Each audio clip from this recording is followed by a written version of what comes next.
conditional improve. For those of you that are here that would not have known this, my intent was at 3 o'clock I have to leave to go to another event off the property today. So Mr. Davis, as vice chair, would have been covering the remainder of the meeting. So we have to appoint somebody to serve as vice chair in my absence for the remainder of the meeting when I leave. So I'll call for a motion from those that are here for somebody to serve as vice chair. Yes. Do we have a question? Did we finish the vote on number 4? Okay. Yeah. No, we had the motion and the second, All right. and we Thank did you. not conclude the vote. All I right. apologize. So we had a motion with a second to deny the application. And I called for all those in favor of the motion, say aye. Aye. Anyone opposed? Okay. Nay. We have one opposed, so the motion carries. No, 1, 2, 3, 4, 5. Yes. Takes 5 for a motion to carry. So with that, the motion to deny has been approved, and we have one in opposition. All right, so now we'll go to, based on attendance and interest, application number 9, which is... You got the new vice chair? Yes. Y'all throwing me off today. All right. I'm trying, for the sake of time, trying to get everything taken care of here. So in my absence, I'll call for a motion for somebody to serve as vice chair today. I have a motion. I move to nominate Jeremy. Okay, I have a motion to nominate Jeremy. Second. Second. All those in favor say aye. Jeremy, you abstain? All right. And just to reconfirm, Mr. Atchison, that's correct how I pronounce it, is serving as supernumerary. Therefore, we have continued a quorum. And when I depart, then you'll still have the quorum. So we'll proceed with the meeting. I will say, though, that reduces the number at the time. Once I leave, that will be required. You still have 5, but you only have 6 here. So those of you with an application that might be questionable, you could always ask for a holdover, but this is a pretty long agenda, so I would ask that you try to have it today. Plus, we have those that are in attendance that may have an interest in it. So back to my original call for case 6537, 6205 regarding 2600 Burden Lane. Will the applicant come to the podium, please? Yes, sir. Your name and address. Stephen Harvey. I'm a lawyer for the applicant. I'm with the firm McDowell Knight here in Mobile, 11 North Water Street, 13th floor, Mobile. Okay. And could you help the board understand why we should consider the application? Yes. I'm here on behalf of the applicant, like I said, Alabama Export Railroad, or as we call it, ALE for short. And we're here for special exception approval to just put in 4 rail spurs or side tracks on I-1 property. ALE currently operates about 30 miles of track within and around the city, and it sees that Mobile is in need of additional Class A warehouse and distribution facilities, especially facilities serviced by rail. The port is expanding. Mobile is becoming one of the leading shipping transportation centers in the Southeast. An additional rail-serviced warehouse, Class A warehousing space and infrastructure is needed to keep pace with the city's growth. ALE has already invested substantial amounts in the city and desires to invest even more. ALE has already acquired over 40 acres of land within the city, including a 27-acre parcel that's included within ALE's application to the board. ALE also currently has another 132 acres under contract to purchase, which is adjacent to the 27 acres. And all of that is included in the application today for a total of about 159, 160 acres. All this property is zoned I-1. Well, Alabama Export is a railroad, of course, and it won't buy the 132 acres unless it can use the property it's buying, the I-1 property, for rail service.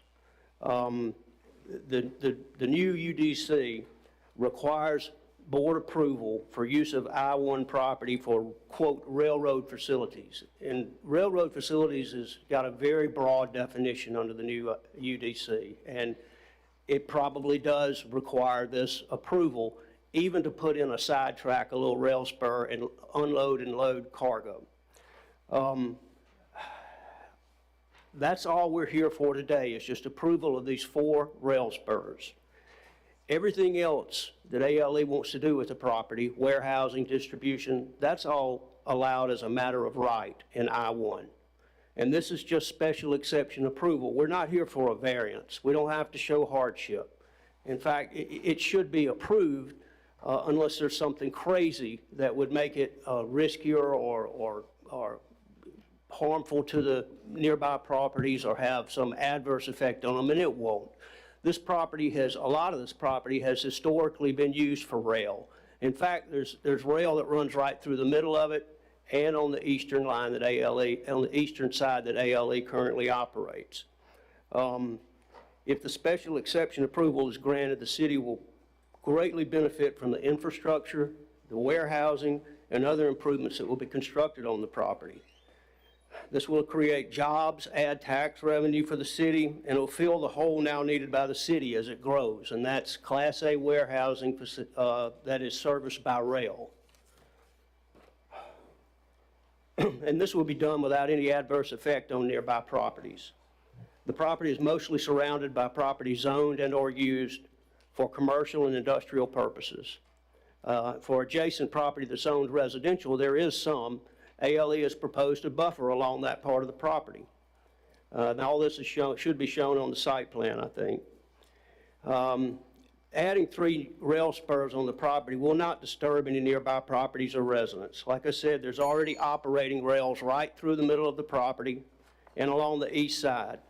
The rail spurs will merely be there to hold stationary rail cars for loading and unloading. ALE currently runs trains on those existing tracks intermittently during the day and night, but delivers freight in this area only once a day during the daytime, and ALE does not expect to increase deliveries for more than once a day. To the extent there will be any increase in noise, it will be de minimis, but that will just be your typical warehousing distribution noises like any other I-1 site used for such purposes. And those uses are allowed as a matter of right in I-1. And in any event, those noises, they won't adversely affect the nearby residential areas which are far away.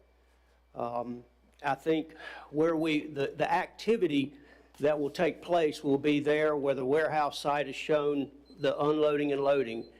And those areas are so far from residential areas that there just really won't be any adverse effect. Okay. Any questions of the board for the applicant? Okay. Do we have anyone here in the audience that's in favor of the application and would like to speak now? Okay. If you'll have a seat, sir. Do we have anyone in opposition? Yes, ma'am. If you'll come up. Anyone else? Up to 4 can speak in opposition. Mr. Chairman, just a reminder, the board has copies of correspondence both in support and opposition to this case. Thank you. Yeah, please come to the podium.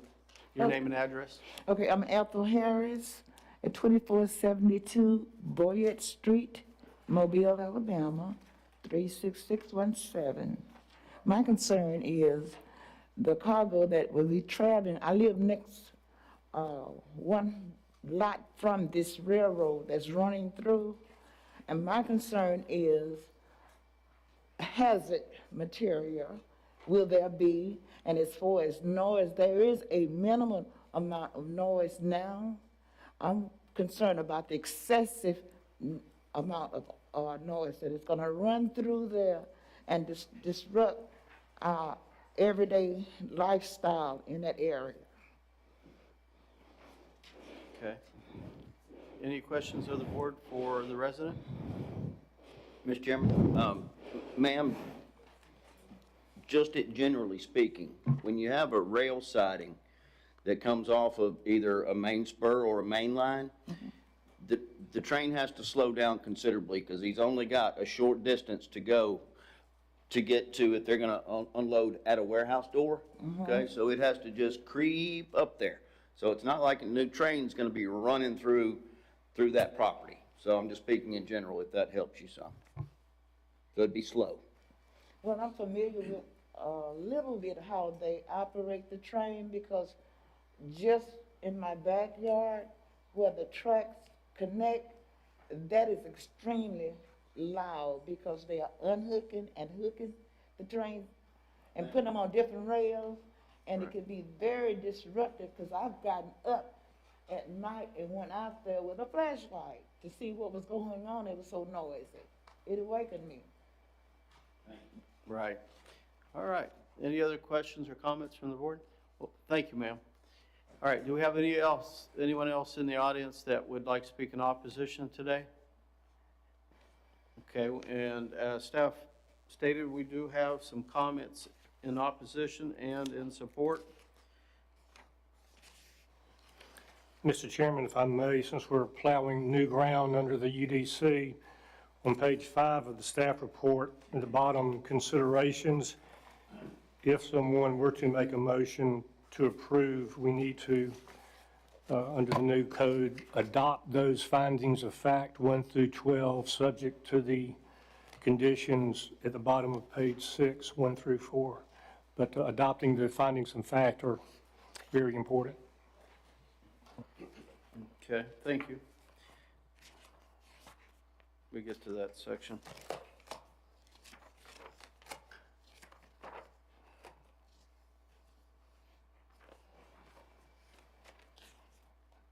Just for a kind of clarity for the board and for those in attendance, this particular current zoning classification, what would be allowed? No, an I-1, is it? Yeah, so what's it normally allowed in an I-1, just so? Basically, minus what the railroad spurs, everything on there is allowed by right. It is light industrial. You can have fabrication, outside storage, warehousing.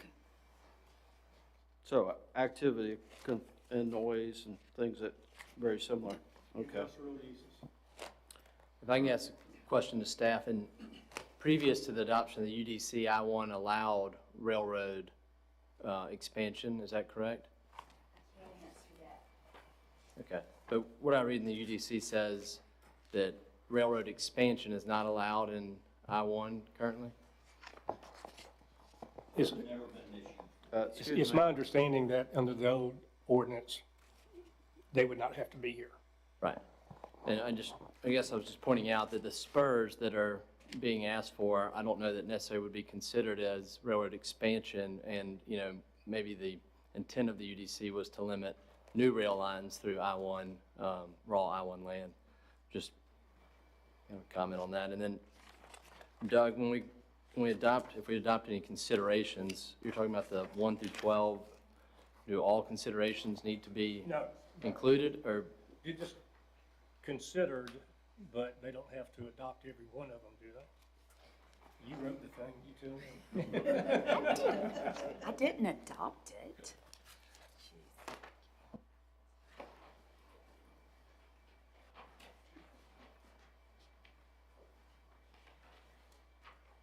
It just says all of them must be considered, but you don't have to, I don't think it's necessary to adopt all 12 of them.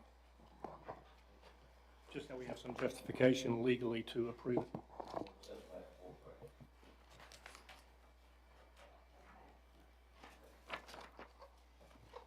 Mr. Chairman, I've got a question Yes. for the applicant, Stephen.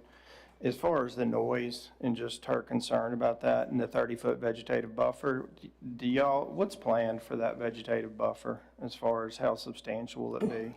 Just to leave it in its natural state, but I didn't hear what street she lives on. Did you say Boyette? Boyette. Okay, Boyette is up in the northeastern corner of the property, right at the property line. The closest spur will be in the southeastern part of our property. That is actually going to push the rail cars farther away from you, down there where the loading and unloading will be. And I measured it off because I'd heard someone had an issue that was on Boyette Street, and it's over a quarter of a mile from you. So those cars that you've been hearing back there, they will now be pushed down to where the new facility is, farther away from you. No, I'm sorry, let me address that. There are a lot of hazardous materials uses under the UDC, the zoning ordinance, that require I-2 zoning classification. We're I-1. We're not seeking to change that zoning so we can do those types of things that require I-2 zoning. Does that answer your question? Okay. What I was saying is there are a number of things, in your charter permitted uses, and a lot of things you have to be zoned I-2. And a number of those uses have to deal with hazardous materials. We're zoned I-1, we're not seeking I-2. We're not seeking to do those kind of things, if that answers the question. Any further questions of the board? I want to correct my answer to Taylor's question. And looking at the UDC and the approval criteria, it does read that all of them should be adopted. Hold on. And I have an answer to your other question, which is railroad terminal, passenger, or freight under the old zoning ordinance was allowed by right. Thank you. Okay, any further questions of the board or of the staff? All right, I think we've given everyone an opportunity to speak on the matter. Is there, once again, anybody in opposition that has not taken the time to speak? Okay, that'll conclude our public hearing on this application. And as mentioned by staff, should we have somebody make the motion to approve, they need to consider the findings of fact. All right, with that, Chair, entertain a motion. Mr. Chairman, I move for approval based upon the considerations on page 5 and 6. That would be items 1 through 12 and 1 through 4. Okay, do I have a second? Second. Have a second? Any further discussion? All those in favor of the motion, say aye. Aye. Anyone opposed? Okay, motion carries. All right, I think I'm pretty close on time. What is the first application before I turn it over to our newly appointed vice chair for the day? Side yard setback. All right, application 6529, 6394, which is our first application, 133 Eaton Square. Is the applicant here? If you'll come to the podium, please.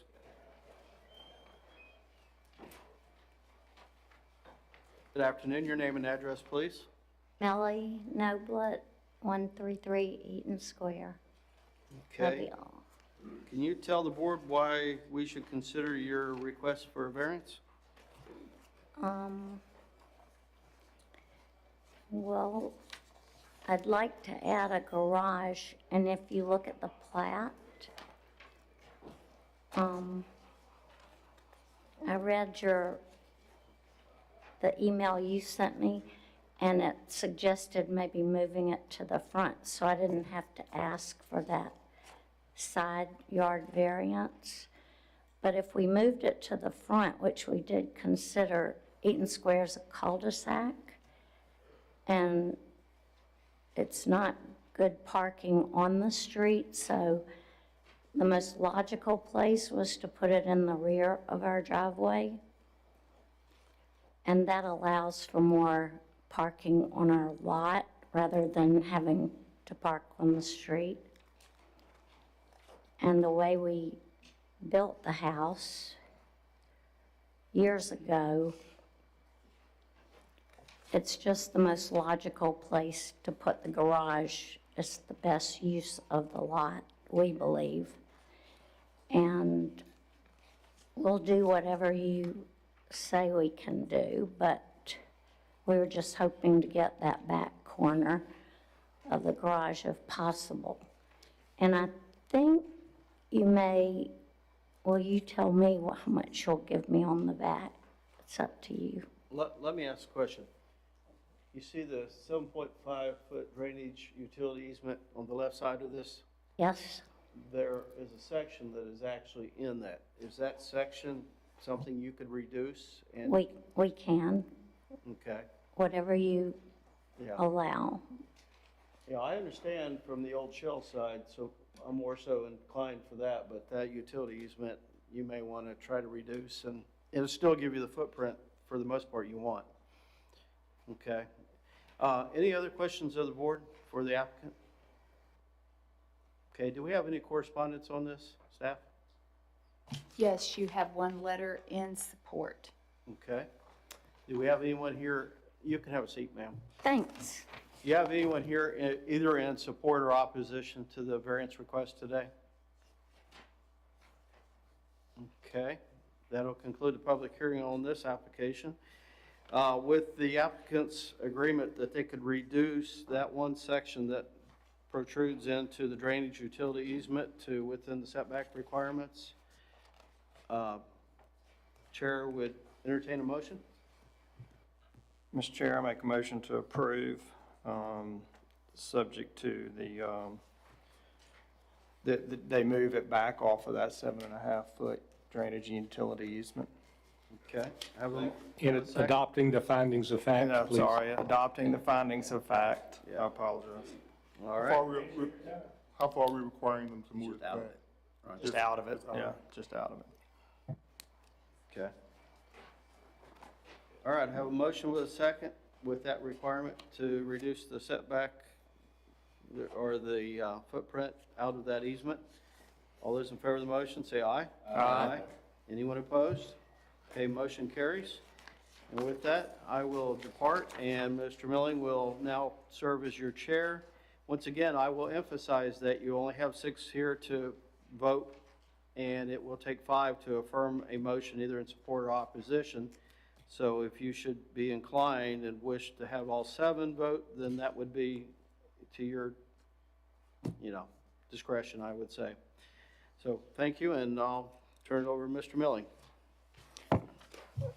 Margaret, does my pay get increased now that I've got this position? Yes, Can I- we double zero. Okay. All right. Excuse me, next application, we've got, thanks. Application 6530, 63 North Julia Street, Charles B. Matthews, Jr. This is a use variance to allow a commercial kitchen, R1 single-family residential. Yes. We're, my wife and I are a small business. We've been in business for almost 5 years. We're Playhouse Spices. Oh, I'm sorry, Charles Matthews, 1323 Dolphin Street, 36604. And we've purchased this property at 65 North Julia to turn into a spice blending kitchen for packaging of our product. We've been at Tanner's for over 4 years. They've been great to us. However, the area is not conducive to a family business. There was a murder in this past year in April at one of the hotels. There was Mercedes Marge, which was carjacked. Also, one of the vendors at our commissary was also involved in that. And so we started looking for property to have a more safe business. We have 2 younger daughters that come and help sometimes. And what we're wanting to do is we saw this piece of property, which does not fit in the decorum of the historic Old Dauphin Way Association look. And we thought it would be a great way to turn the neighborhood around, because that is, it was until January when we purchased it, illegal business activity there. It was an illegal business. It was used for unsundry enterprises, and actually our neighbors that are around us are really, really grateful that we purchased the property. So. And we're trying to do something incredibly legitimate and So- revitalize that corner. So what you're saying is there was a business operating illegally there without any There proper was, approval? there was not, it was not condoned by the city. It was a, drug dealing and things of that nature came out of that house. So, and the reason I know that is because I drove by that corner for over 3 years because we live on, where North Julia hits Dolphin Street, which is our residence. And our kids go to St. Mary's, and And now we have McGill. one at McGill. And yeah, so we're very familiar with that corner, and it used to be that corner. I got you. All right. So we're looking to get a use variance to have that kitchen. There would not be any noise, odor, or anything like that coming out of it. The only exterior thing that would be modified would be a can wash, and that would be it. So we hope that y'all approve us. All right, thank you. Any questions for the applicant? All right, thank y'all. Absolutely, thank you. Is there anybody in the audience that's in favor that would like to speak? Is there anybody in opposition that would like to speak? All right, now I close the public hearing. I'm sorry, Mr. Chairman, we do, just to note, you have comments both in support and in opposition. Thank you. All board members have seen those. All right. All right, I guess with no more comments, this will conclude the public hearing, and we'll entertain a motion. Mr. Chairman, I'm afraid that, since we just had something similar to this, but there is a distinction.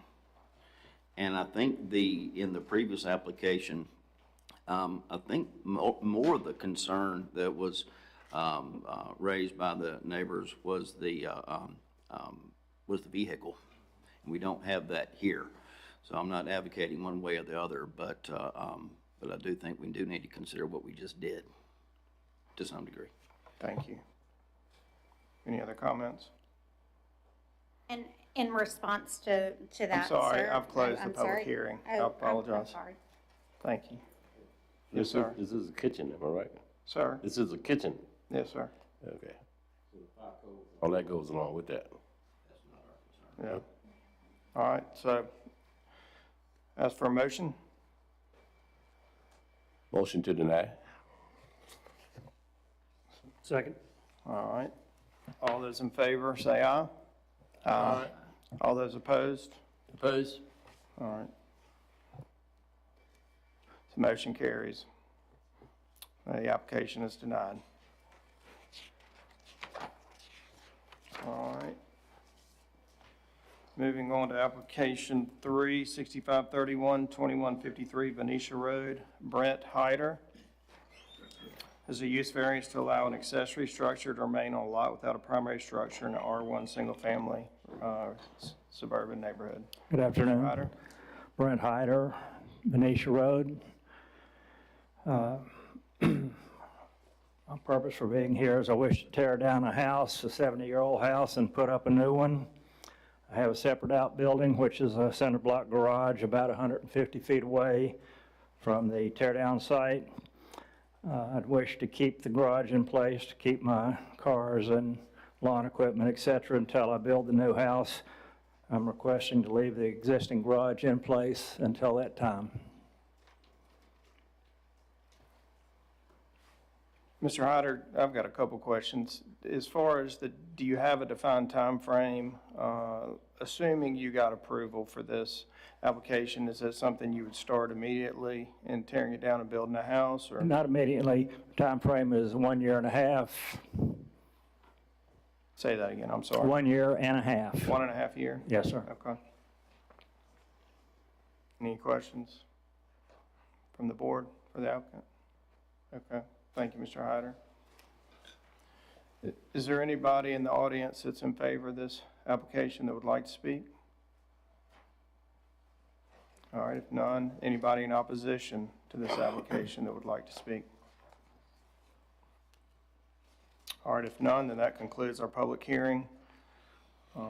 Mr. Chairman, we did have one of these very similar, Correct. a year ago or so, under the same situation. And I don't think we gave them did we put a time frame on it? Do you remember? I don't think we did either. I'm just curious. You don't remember? Okay. I don't think we did. Okay. All right, well, I'll move for approval. Do I have a second? All those in favor say aye. Aye. Any opposed? Motion carries. Adam was the first.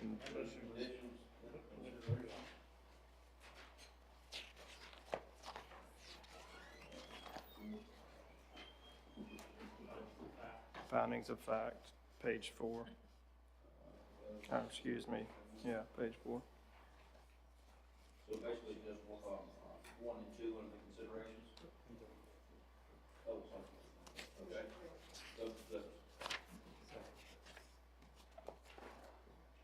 All right, thank you. Moving on to case number 6533, 4639, 4435, 1057 Tennessee Street, Bethel Engineering. The use variance to amend a previously approved use variance to allow the expansion of a float barn in R1 single-family residential urban district. Yes, sir. Your name and address for the record? Vince Lacoste, 3233 Executive Park Circle. So I represent the Order of Polka Dots on this. This is a property where they have stored their floats. I just asked her, she said since Frederick, so it's been there a while. Back in, I believe it was 97, there was a variance granted to allow them to have the floats here, and they've been operating for a long time. And the gist of the operation is for a few months out of the year, there's 2 float builders that come in, maybe work 9 to 3, building floats. They will occasionally have an event, around Mardi Gras season at this location where a lot of the members come to look at the floats. But they had purchased the property. Is there a laser pointer I can use?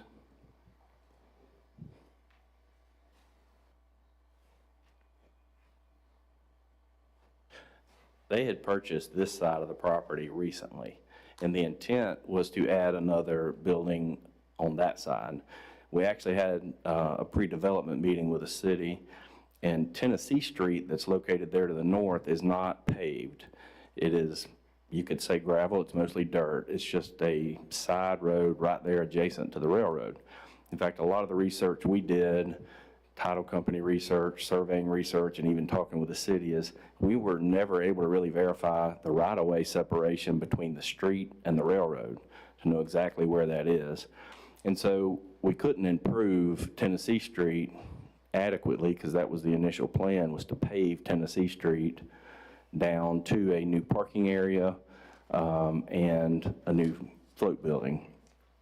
That all got scrapped due to all the difficulties with fire turnaround, fire access road, a lot of reasons. And so we started looking for another location. And so that's where we now show this building here.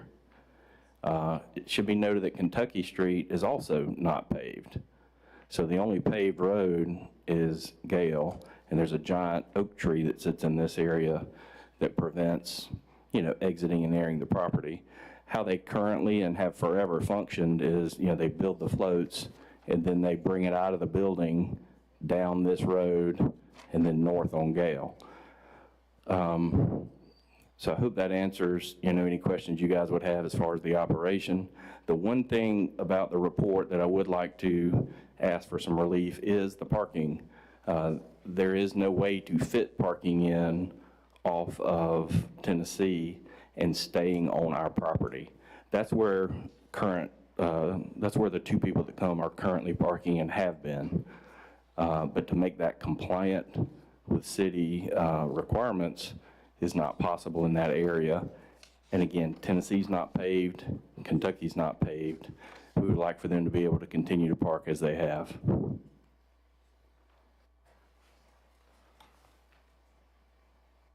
Thanks, Vince. Quick question, will the building be used like the other ones to build floats? Yes. Okay. And what's the size? It looks smaller than, do you know? 75 by 36. Fairly small. All right. Does the board have any questions for the applicant? Thanks. Is there anybody in the audience who's in favor of this application that would like to speak? Anybody in the audience in opposition that would like to speak? Okay, so none, that'll conclude the public hearing. Any discussion from the board at all? I have a question for staff regarding the parking. I assume the new building triggered having to provide parking up to the standards of the code. Correct. The one thing that I will say is while it is within the board's purview to waive the requirements of parking that is compliant with the UDC, it will not waive the requirements of accessibility per other codes. It would only be waiving the UDC requirements. Right, so with building a new building, they'll still need to submit a land disturbance permit that will have its own requirements regarding accessibility and, I mean, Exactly. aggregate. I mean, is that variances we should consider at this moment? Aggregate, it is my understanding, aggregate's not an improved surface as far as accessibility is concerned. You can't push a wheelchair across gravel. Now, I guess my question is, if they created a concrete pad to hit their accessibility requirements and there's parking lots that have aggregate. Getting to that parking, yes. I Right. mean, that is all within the board's purview to approve. It's just a requirement of any other code other than the UDC is not. Yeah. Any other questions or discussion? All right, if none, the chair will entertain a motion. I'll move to approve, taking in considerations 1 through 3 and removing the parking condition, only the UDC requirements for parking. Applicant will still be under land disturbance. Thank you. Do I have a second? Mr. Metcalf? Second. All right, all in favor? Aye. Any opposed? Motion carries.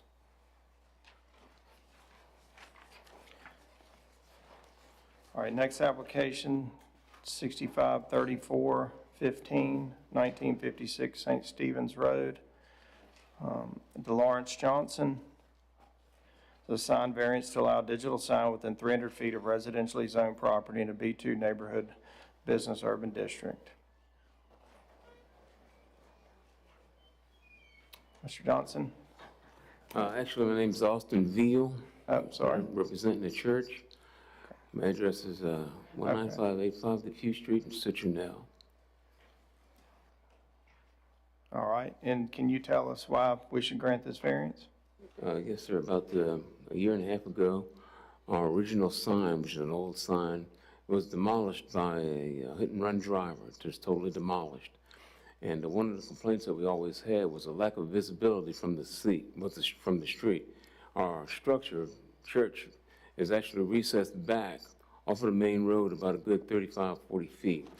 And our sign set adjacent to it, whereas most signs are forward of the structure. Ours was adjacent and set far back. With the old sign completely unrepairable, our hope was to get a new sign, have it elevated, which would be you'd be able to see it from the street easier, and that way it provides better safety in traveling because you have to take your eyes off of the road to locate it, which was, again, one of the problems that we had. It gives us better visibility and also give our church better viability as well. Our main problem was being recognized from the street, and so when people tried to find us, they were constantly turning their head back and forth, trying to find it, and sometimes they just drive right past still. Again, a new sign would help us to get better visibility. You can see it from a distance, and people could slow down and enter into the property safely. And of course, it would serve our mission purposes better as well, because we'd be able to make the public aware of all of our activities, and it would make us more viable in the community. Thank you. I've got a question. As far as the sign you have, I assume that it's not going to be a static sign, that it's going to have different messages and things that are changing throughout the... Yes. Okay. The old sign was just a regular sign that sat in between two concrete pillars. It stood about 4.5 feet high. And like I said, it was recessed back towards off of the road about a good 30 feet. And it was difficult to see. New sign would be put basically in the same spot, only elevated. And it shouldn't cause any kind of obstructions to traffic as far as being able to see around the corner or around the block or anything like that. Seeing oncoming traffic, any of that shouldn't be a problem at all. Thank you. Any questions for the applicant from the board? All right, thank you. Is there anybody in the audience that's in favor of this application that would like to speak?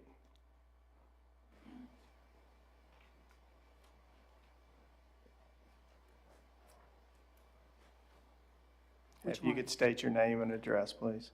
Alicia Fisher, Driven Engineering, Ward 8005, Morris Hill Road, Sims, Alabama.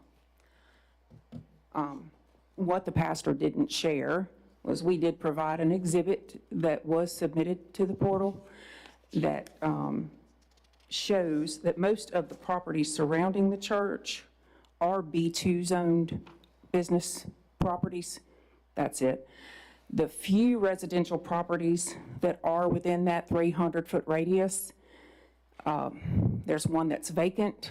There's one that's actually an old concrete block business that's there on that next corner directly across the street that looks like it's vacant as well. It is zoned residential, but it's a business structure.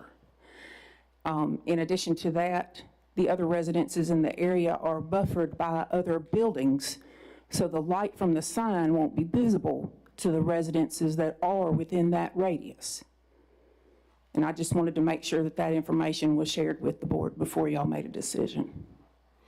Thank you. I've got one other question. As far as the sign, will it be dimmed at any hours, or will it be running 24/7 with the same capacity? I will have to defer to the pastor. I don't know the answer to that one. You can come on back up, please, sir. Mr. Milling, it will have to comply with the illumination standards. Right. I'm not sure exactly what the illumination standards are, but we will be in compliance.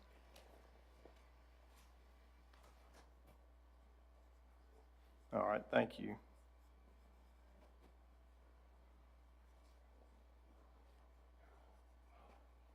Any other questions for me? No, thanks, sorry. All right, any discussion with the board?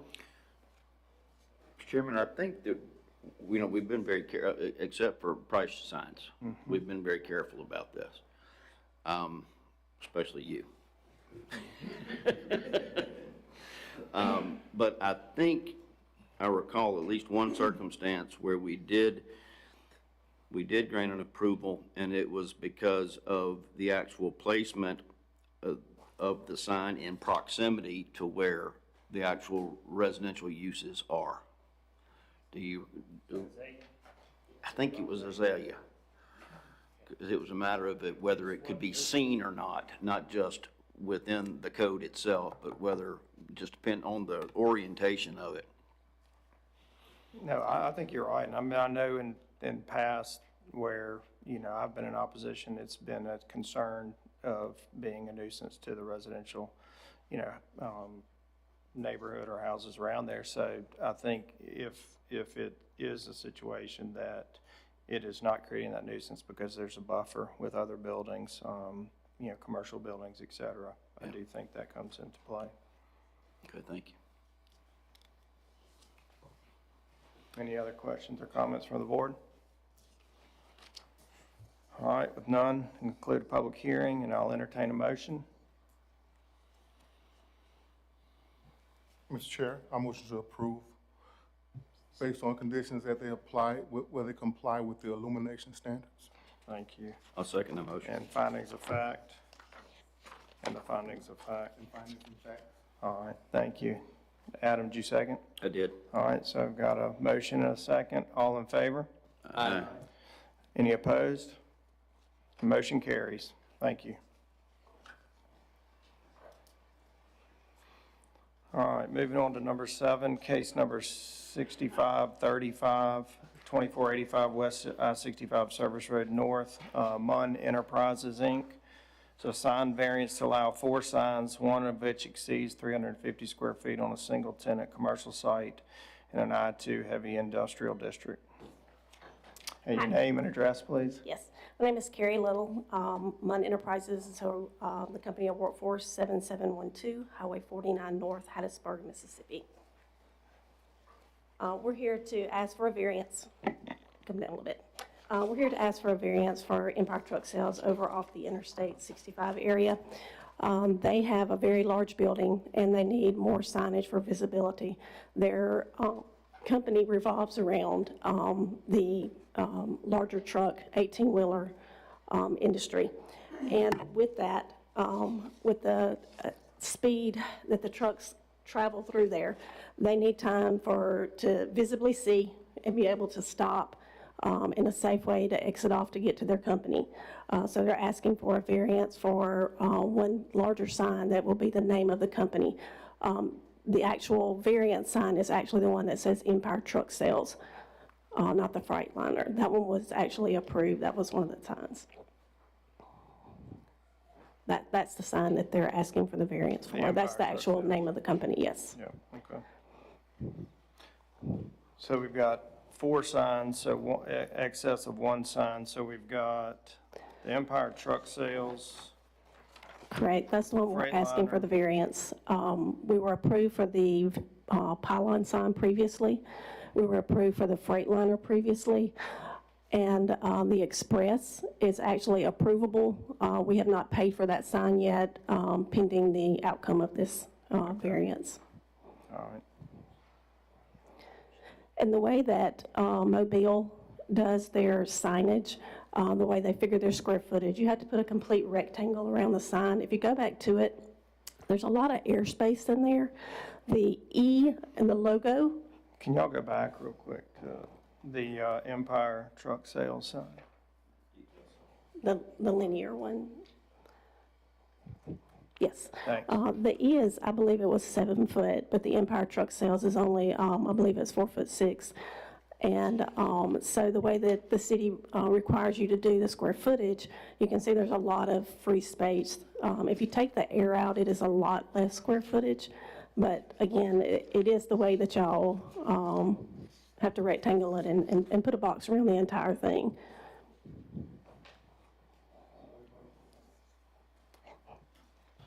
Mr. Chairman? Yes. Are they individuals or are they? They are, they're individual channel letters. They're channel letters. That's correct. All right, any other questions? So if it were in a can, it would definitely be, quote, 1 sign. Correct. But because of. They are the way we individual draw our letters. boxes. Yes, sir. Okay. Interesting point. And I guess we're about 134 feet in excess of what the code says at 484 Yes, for sir. that wall sign. Okay. Any other questions from the board for the applicant? Thank you. Yes, sir. Is anybody in the audience in favor of this application? Yes, sir. Hi, Toby Pridgeon, 2485 West I-65 Surface Road North. I just wanted to point out, that's the actual front of the dealership right there. If you look over to the right of that, does anybody have a laser pointer?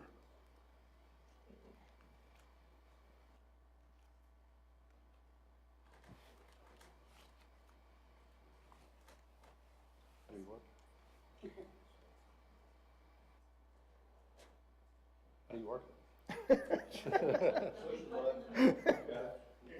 There we go. All right, so if you look here, that's the sign we're talking about, and this is going to be the front doors.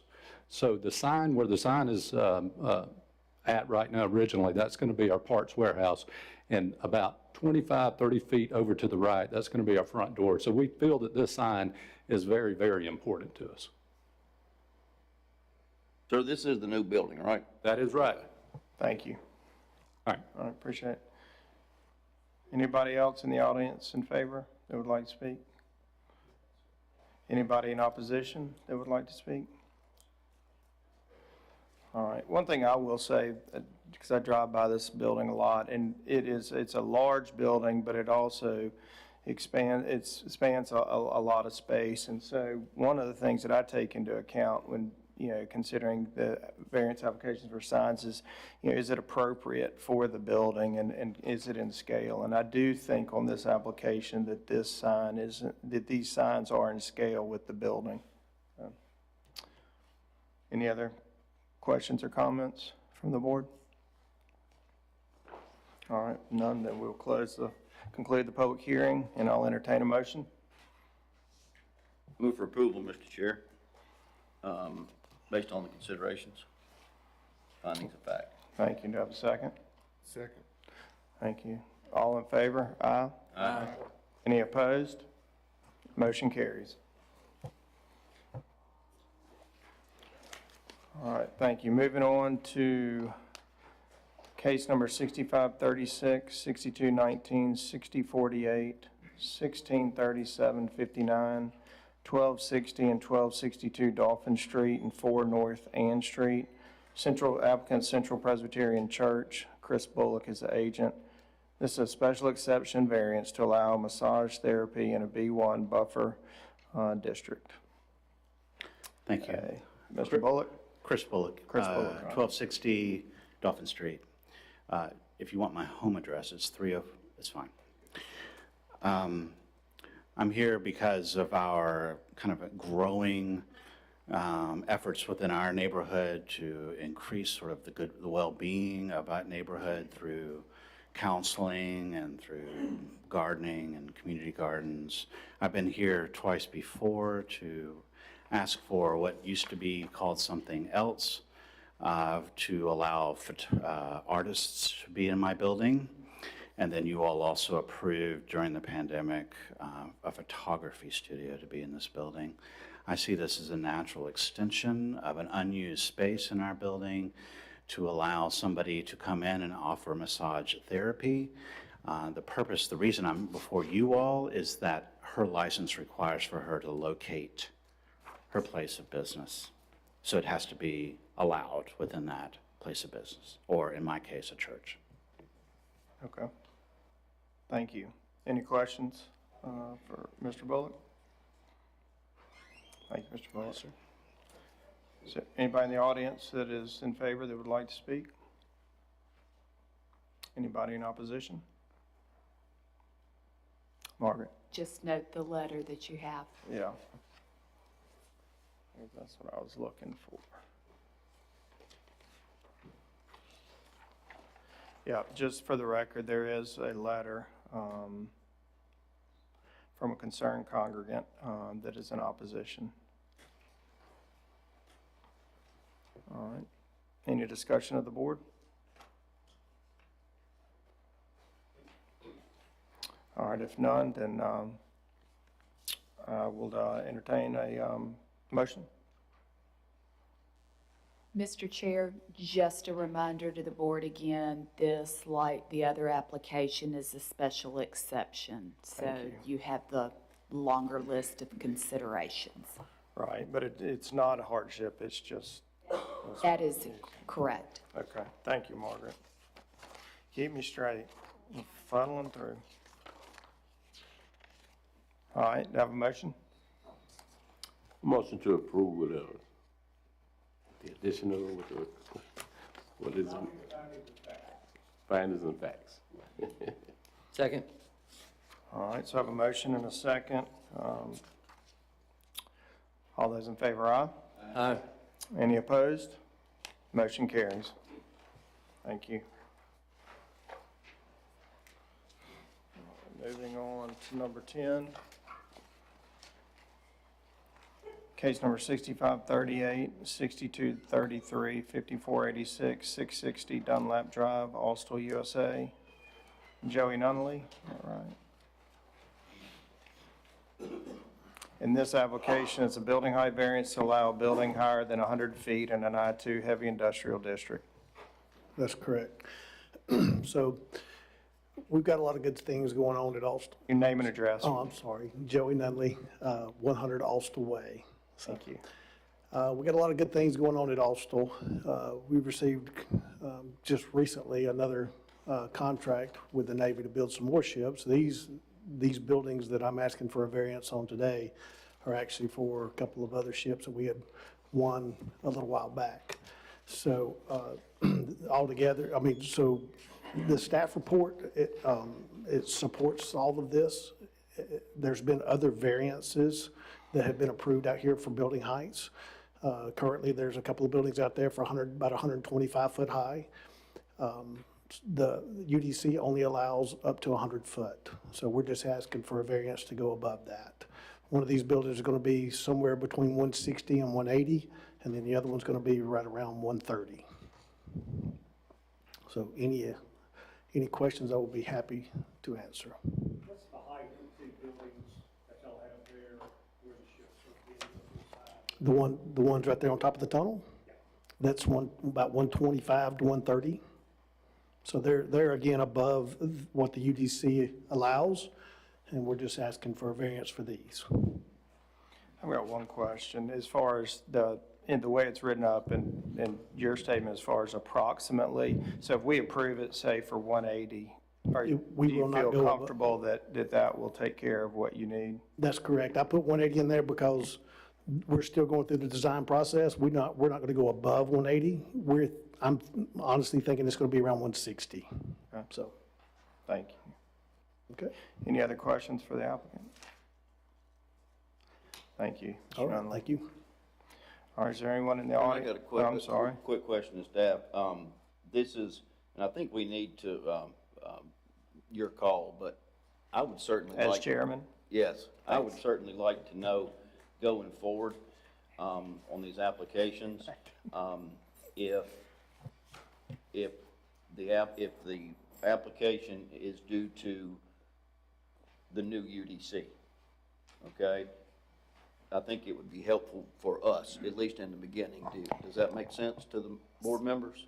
So to clarify, you want us to mention if the weren't, request would be allowed by right It's under a the change, previous that's correct. zoning ordinance? So this change here, just for clarification, is because of the silly UDC? I'm sorry.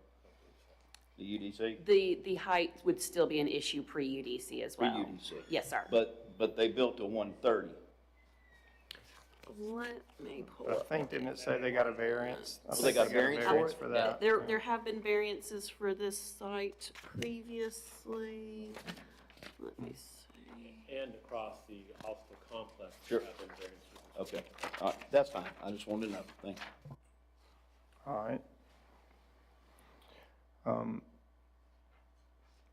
I have one question that, that may be better suited for Mark, but I was just, in thinking about this application, I mean, in general, when I'm thinking about like height restrictions, especially for downtown, a lot of times it's, is it consistent, with other buildings around it, or is it going to create any kind of hardship on adjoining property owners or buildings, or, visibility, or, shadows or whatever? And on this one, I couldn't see anything that, where they're located and what they're doing, they're, literally out on an island. So, from that standpoint, I guess from a city standpoint, wanted to see if you concurred with that assessment, or if there was anything that, I just didn't see anything detrimental, from a height standpoint that.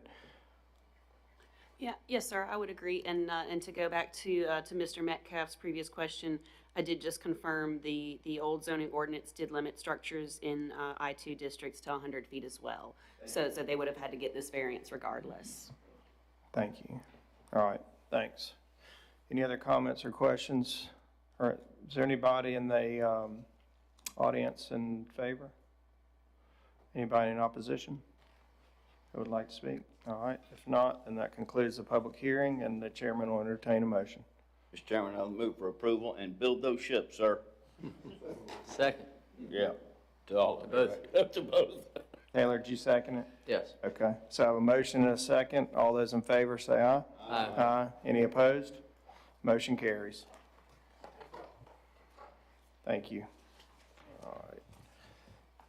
Application 11, case number 6539, 5561, 5394, 1601 East I-65 Service Road South, Adrian Gonzalez.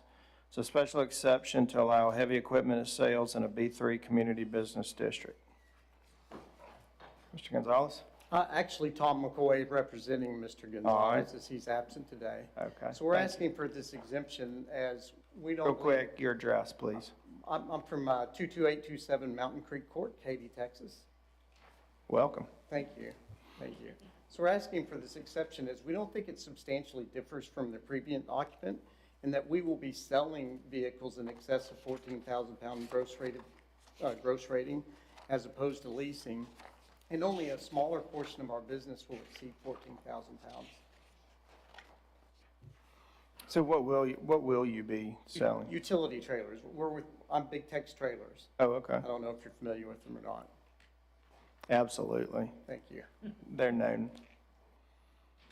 Okay.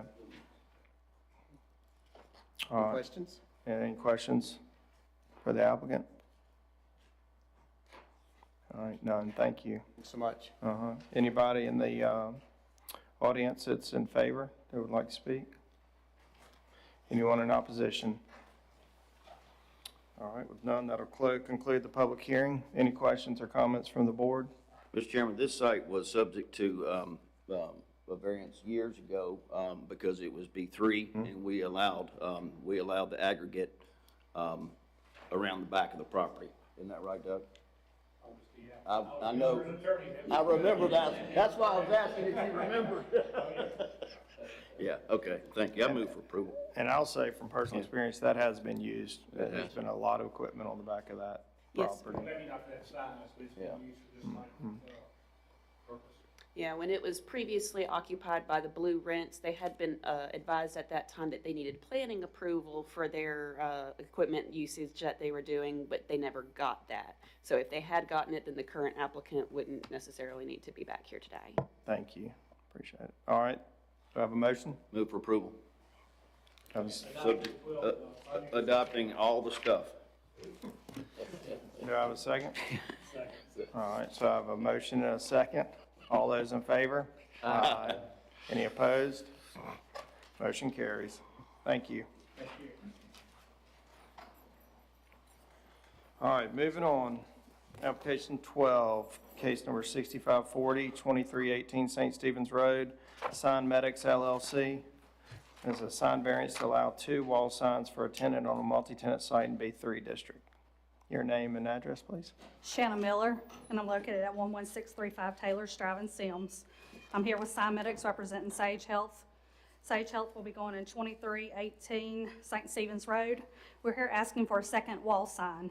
The first wall sign's already been approved by the city. The second wall sign is just a logo sign. It's non-lighted. It is made of aluminum. It ranges about 80 square foot. This Sage Health is a healthcare facility for the low-income elderly. Due to the dated construction of this building, there's very little area for wall signage, so we are putting that sign up between the poles, and the city has approved it. This building sits off the property lines. It's a multi-tenant site, so only 1 wall sign is allowed, but we're asking for that second wall sign, just the logo. Basically for visual reasons. Who else is in this center? I'm not familiar with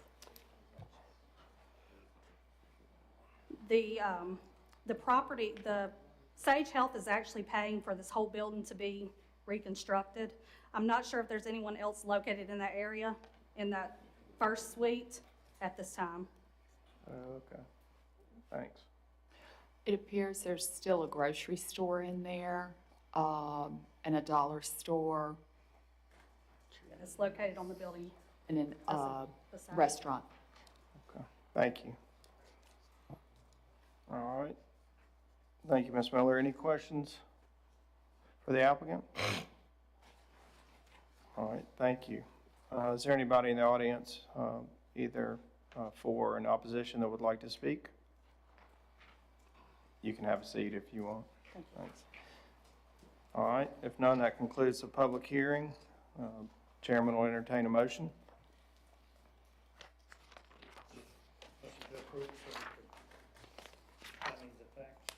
Second. All right, I have a motion and a second. All those in favor? Aye. Any opposed? Motion carries.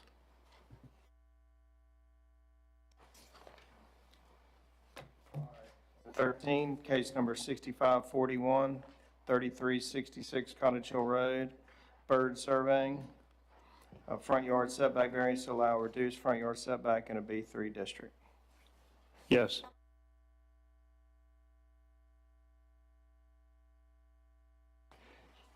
Yes, we're here for because the site is very small, very difficult to work with. As you can see, the lot line is in orange. The green lines around is the building setback that is shown on the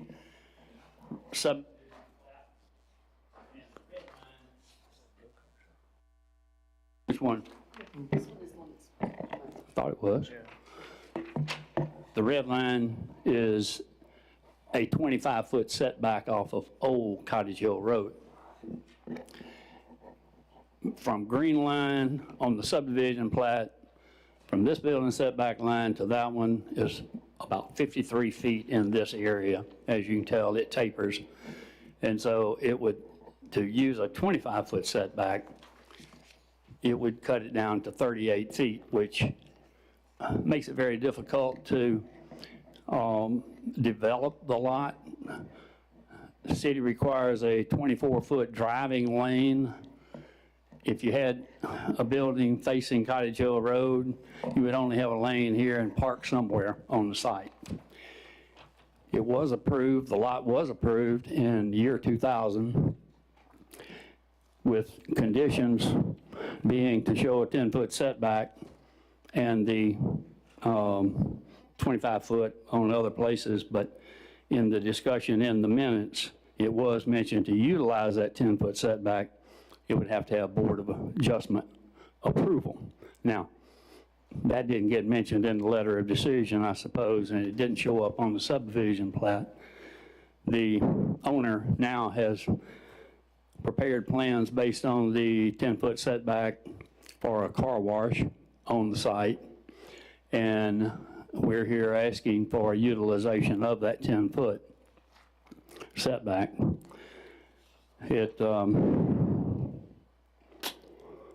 I don't know what else I could say. The city did create this problem when they realigned Cottage Hill Road through Malfunction Junction in the old days, and hopefully that will weigh into it. But the 25-foot setback and the 10-foot setback, it did talk to the church. I think it's Harvest Church on the north side of Old Cottage Hill Road. They do not want to entertain vacating Old Cottage Hill Road. So this is where we are with it. Jerry, what car wash company is it? Is it one? I think it's going to be Rich's. I'm not sure. Okay. All right. That's right. It's not a Rich. Any questions for Mr. Byrd? All right. Thank you, Jerry. All right. Appreciate it. Anybody in the audience in favor that would like to speak or in opposition? All right. There are none, so we'll conclude the public hearing. Say opposed. Okay, come on up. I'm not necessarily opposed, but I have two questions. Real quick, just name and address again, if you would. Brent Hyder, 2153 Venetia Road, Mobile. I represent Harvest Church. We're not necessarily opposed to the project, but I would like to get to questions answered, and I hope the board would be interested in the answers as well, and like to have it on the record. Number one, is it a drive-through or a self-service? Drive-through, I believe. Yes. Drive-through. And number two, are they going to be open on Sunday? I do not know. Well, as representative of the church, our only concern would be conflicting traffic between the car wash and church ingress and egress to our parking lot, which shares that same road. I'm not saying we're against it, but Sure. Now I have an answer. Thank you so much. Thank you, Mr. Hyder. church? Yes. Okay. So you, It's next to it, north. yeah, north was sort of. It's where no perfect people are allowed. That's right. Amen. That's right. So, all right, thank you.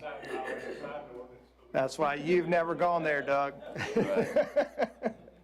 All right, any other questions or discussion from the board? Mr. Chairman, I think that it's a true hardship. I agree. Because the city did create that lot as a remainder. Basically, they should have probably gone ahead and taken it.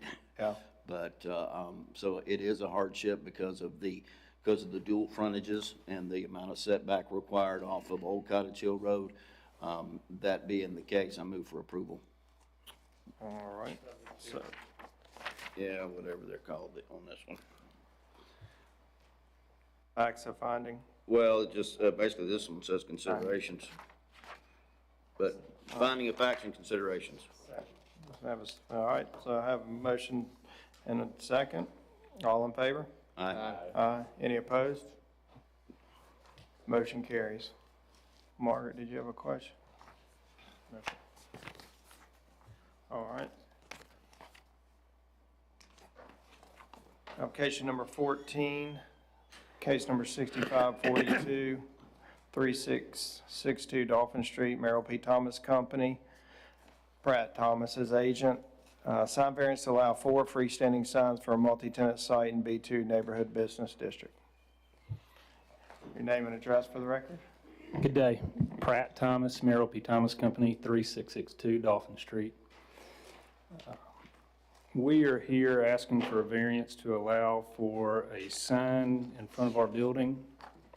We will be occupying a 4-building multi-tenant office complex here, and I passed out a handout which shows the different buildings and the different addresses that are associated with each building.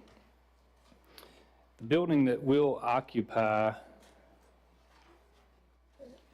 I'm sorry, I can give you another, I got one more copy.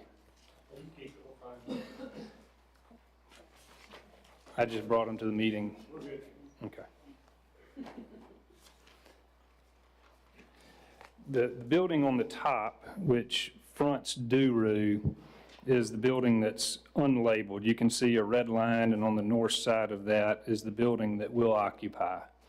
It fronts Duru, but has a Dolphin Street address. It's the only suite in that building, the 3662 Dolphin Street building, which actually fronts Duru.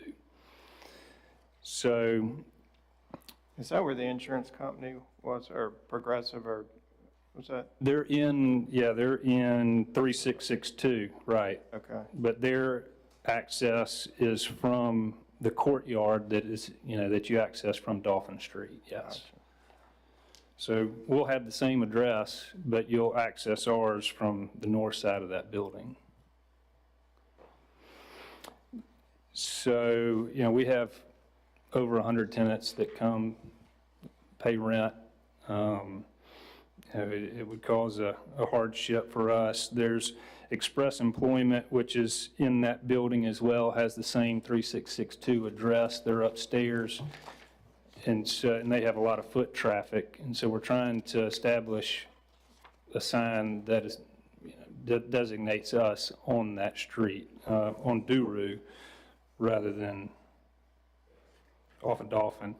The sign that we've designed is consistent with the other signs that are on the property. It's complementary to the neighborhood and in harmony with the existing development in the neighborhood. It's the only multi-tenant, multi-building complex which has Dolphin Street and Duru frontage. And so this would be the only sign that fronts Duru. Currently, there is no sign for anybody on the Dewey side. Correct.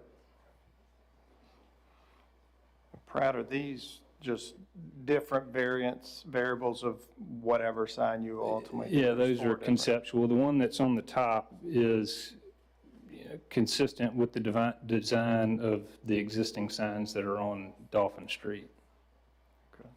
Are there already 4 signs up on the service road? Any what signs? Are there already 4 signs up on the service road?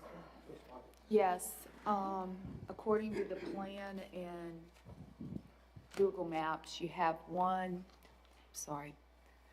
This one here is perpendicular, Roberts Brothers, property management. Then the first one, then you have these 3 that are facing, they're parallel to the service road. So the variance mentions that we're going to allow 4 signs, just 1 extra. Right, This will actually be a 4th sign, excuse me, 5th sign, but it's the only sign fronting Duru. Okay, I just want to make sure we weren't saying Yes. we could have 4 signs when they need 5. And technically, what is written up as 4, it should be 5. This is a 5th sign. The comments say the UDC does not allow 4 freestanding signs. Doesn't allow 5 either. Question is, are we approving the out of compliance signs as well? Yes. Those come Yes, into compliance? they predate the actual, they not only, the 4 down here on Dolphin Street not only predate the UDC, they predate the sign regulations being incorporated into the zoning ordinance. Thank you. All right, Pratt, anything else? All right, thank you. Thank you. Yep. All right, anybody in the audience in favor or opposition that would like to speak? All right, if none, then that closes our public hearing. Any comments or questions from the board? If not, I'll ask for a motion. I'll move to approve considering considerations 1, 2, and 3. Second. All right, thanks. I have a motion and a second. All those in favor, say aye. Aye. Aye. Any opposed? Motion carries. I just want to clarify, when we send out our letter of decision, we're going to put that it's a 5th freestanding sign because the board's very clear that they understand that's what they're approving. Yep. Thank Yes. you. Thank you. All right, thank you. All right, moving to application 15, case number 6543, 5575 Commerce Boulevard East. Applicant is Telecat Wireless, Inc. Alan Rogers is agent. This is a special exception in lot size, height, and setback variance to allow a 180-foot high telecommunications facility requiring a Class 4 permit on a substandard lot with a reduced setback in B5. Keaton Icard, on behalf of Telecat Wireless. Your address? 1961 North Point Boulevard, Hickson, Tennessee. Thank you. So we're requesting the approval of the 180-foot tower, and then we'll also need those variants on the setbacks. The reason we'll need those variances is because the city actually required us to subdivide the property that we were going to build on. And so that property is now only going to be its own parcel, and it'll only be 75 by 75. So if that is approved for the 180-foot tower, we would also need those variances for the setbacks. It will be a monopole tower, just a singular one-pole tower. There will be a wood fence around it. AT&T would be the primary carrier, but there will be slots for an additional 2 carriers on there. We'd also like you to consider not only the benefit for the public for cell service, but also the emergency services such as 911. All right, thank you. Any questions for the applicant? All right, if there are none, thank you. Thank you. All right, it's getting thin in the audience. Anybody in opposition or in favor that would like to speak? All right, if none, that concludes the public hearing. Does anybody have any questions or comments? You know, one comment I'll make, I know one of the things when these come up that, you know, grabs my attention a lot of times is their location or their proximity to residential. And I think this one, you know, is in a commercial industrial area, and it appears to me that, you know, there's not, it doesn't seem like it would be a hardship or a burden to the surrounding property neighbor, or the surrounding neighbors. I've got a quick question for staff. What was the purpose of requiring the subdivision that created this issue? Did you read? The state law was amended several years ago whereby lease parcels also have to be Subdivided, that's subdivided. right. And the lot Over a does certain term. not meet the minimum square footage requirements. Is it over a certain lease term? And it's any No, lease, it any lease just surface? Any lease. Anytime you lease portion of a larger parcel, it's a subdivision. That's right. Great law. Okay, that's it. Thanks. All right. Real bright. Any other questions or comments? Yeah, Margaret? Just so the board understands, you have two requests in front of you. You have the special exception, which is for the tower itself. Again, that is that long litany of criteria, which for a telecommunications tower, there's even specialized criteria. Then you have the variances for the lot size, the setback, and the height. Okay. I would Would it suggest. be best to do one and then another? the other? Yes, sir. I would suggest taking them individually. Okay, thank you. All right, well, let's start with the special exception. Do I have a motion to approve the special exception? I'll move to approve the special exception, approving considerations 1 through 12. All right, do I have a second? Second. All right, I have a motion and a second. All those in favor say aye. Aye. Any opposed? All right, motion carries. All right, moving on to the second part, the lot size, height, and setback variance. I'll make that motion to approve, adopting considerations 1 through 3. Thank you. Second. Second, all right. Have a motion and a second. All those in favor? Aye. Any opposed? All right, motion carries. All right, thank you. That it? All right, one more. One more. Yeah. Calm down. Calm down. Save the best for last. Oh, yeah. All right. Uh-huh. Yeah, but a nice guy. Yeah. All right, application 16, case number 6545 and 6055, 312 Schillinger Road North, Floor and Decor Outlets of America, J-minus agent. It's a sign variance to allow one logo wall sign larger than 350 square feet and one informational wall sign with a logo larger than 20 square feet for a tenant on a multi-tenant site in the B3 district. Jay? Well, good afternoon. I'm Jay Minus. I'm with Phelps Dunbar. I'm at Dolphin Street and I can't think today. Royal Street, sorry. Van Nant Building, let me put it that way. It'd be easier today to do it there. But I'm here for Floor and Decor of America, Inc. They are opening a national company moving into Mobile. This will be the second store in the state of Alabama that they're developing. It's at the intersection of at Schillinger and Airport Boulevard. I have a handout that I gave out earlier, and the request is on the first page. Is our first request is somewhat, it was unclear to us whether it was a variance request or if we met the signage, but what we're here for, if you look at the first page, is our center sign of Floor and Decor is in compliant with its size. If you take the total of the additional signage that we're asking for is where it says tile, wood, and stone on the front of the building. If you look at that as a sign that's shaped like a T, we have 201 foot and 201 feet within the 350 that's allowed. But using the city's method of making that a rectangular square on the front of the building, then it comes in excess, so it would be considered to be a variance, I believe.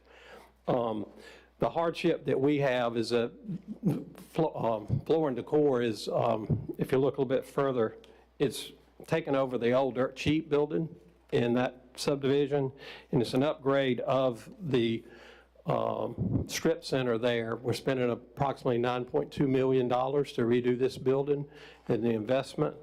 The signage is needed, and this is a new store in the state of Alabama. It's new to Mobile. This is a contemporary new signage that we're trying to upgrade the type of strip center that it's there. If you look at the photograph showing where the Dirt Cheap is as it exists, you can see that that building is indented into the strip center a little bit. If you're coming up and down Schillinger, you can't really see it very well. It's an informational sign to educate the public as to what type of facility that we are, that we sell tile, wood, and stone. Also located in this shopping center is an at-home store that's a little bit further north of where this store is, and it differentiates that we're a building supply store as opposed to a furniture store that's there. We believe that we complement each other in that regard. I also have a photograph of the at-home store frontage. They were granted a variance in 2016 by this board, I believe.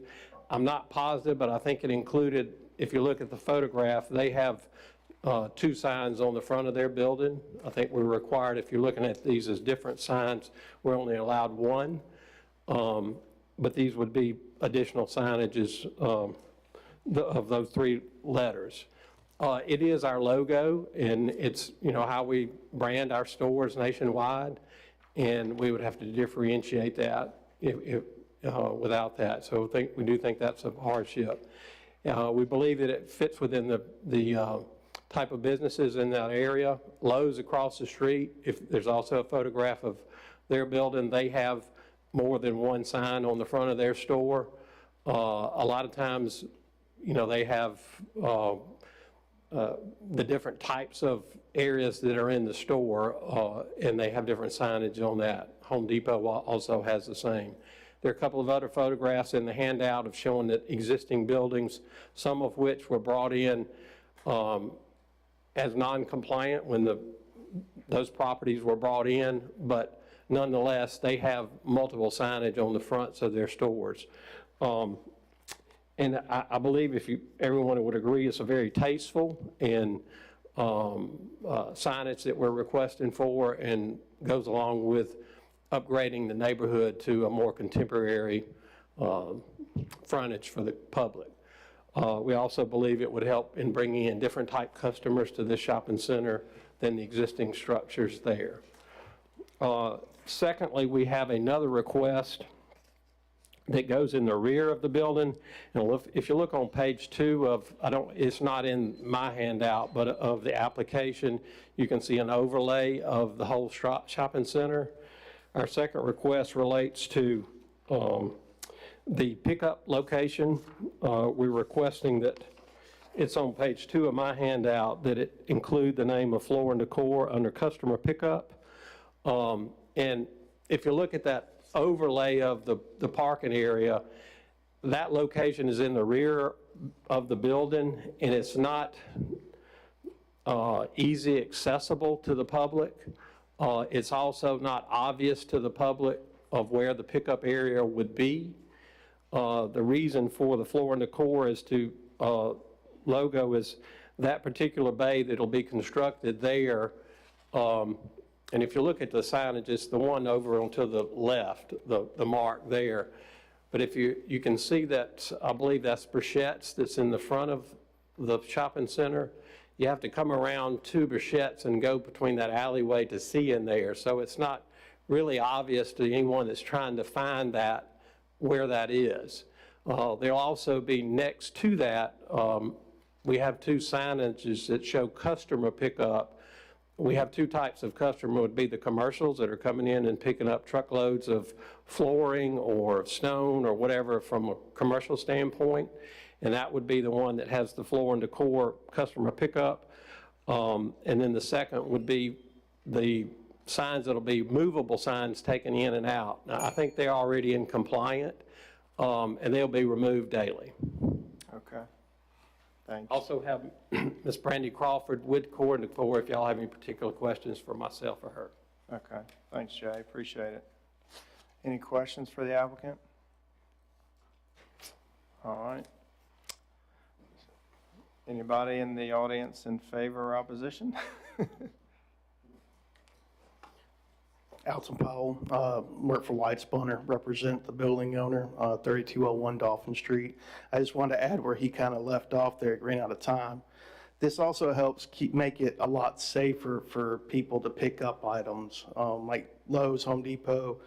You have to pick up your items at the front door where they have traffic going in and out. People are trying to get by. People are bringing trailers back and forth. With everything being at the rear for large pickups, it makes it much safer. Thank you. All right. Anybody else? All right. If none, I'll conclude the public hearing. Any comments or questions from the board? If not, I have a motion. Move for approval, subject to all considerations and findings of fact. Second. All right, so I have a motion and a second. All in favor? Aye. Aye. Any opposed? Motion carries. Thank you all.